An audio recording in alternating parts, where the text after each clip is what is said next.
පිපාසය සහ පොල් වේවිති කොටස මට සායමකටපත් වෙනවා. බලා ගන්නවා මේ මැෂින් එකේ උඩේ තිබේ වතුර ටික වතුර බින්දු ගානක් එක්ක අහුවලා තියෙන්නේ.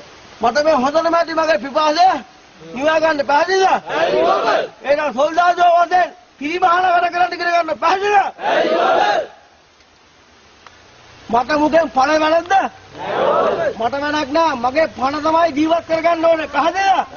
එහෙනම් හොඳටම පණ දින මාළුවෙක් මගේ මදුරුදල දාලා මං අර පල්ලා දින ඇලේ අල්ලගත්තා මේ වගේ පණ දින මාළුවෙක්. මට කන්න පුළුවන්ද? මගේ මානසිකත්වය දැන් කොහොමද තියන්නේ?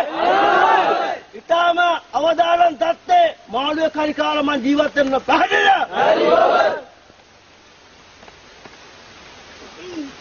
අපරට හර පාවා දෙන්න නැතුව හමුන්ගේ ක්‍රියාකාරකම් ඉදිරියට කරගෙන යන්න හැකියාවක් තියෙනවා. පුළුවන් නේද කරන්න? පුළුවන් කරන්න බෑ. මට ඉදියා ගන්න ඕන සෝල්දාජ පුරාම ළඟක් නෙවෙයි.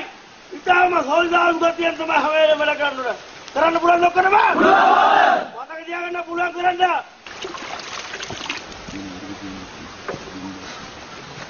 මට ඉදියා ගන්න ඕන මුල්ලා. සෝල්දාජ වශයෙන් මතක තියාගන්න ඕන මේකට කඩුස්සෙක් ගැරන්ඩියේ ගෙම්බෙක් කක්කොට්ටෙක් වුණත් දාලා තම්බල බොන්න පුළුවන්. පුළුවන්ද බොන්න? පුළුවන්. ගෙම්බ ඉන්නද අරකේ? නෝ. අනිවාර්යෙන්ම තමුල්ලට මම මේක බීලා පෙන්නනවා. කිසි ප්‍රශ්නයක් නෑ.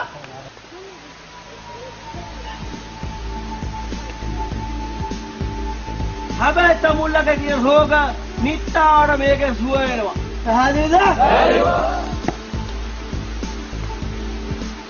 පියාගේ ජීවිතය අසරපද තුමනේ.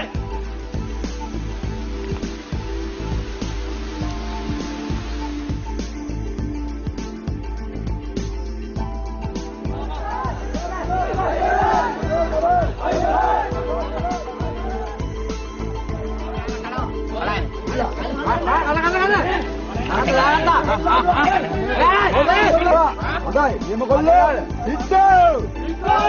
Bitti.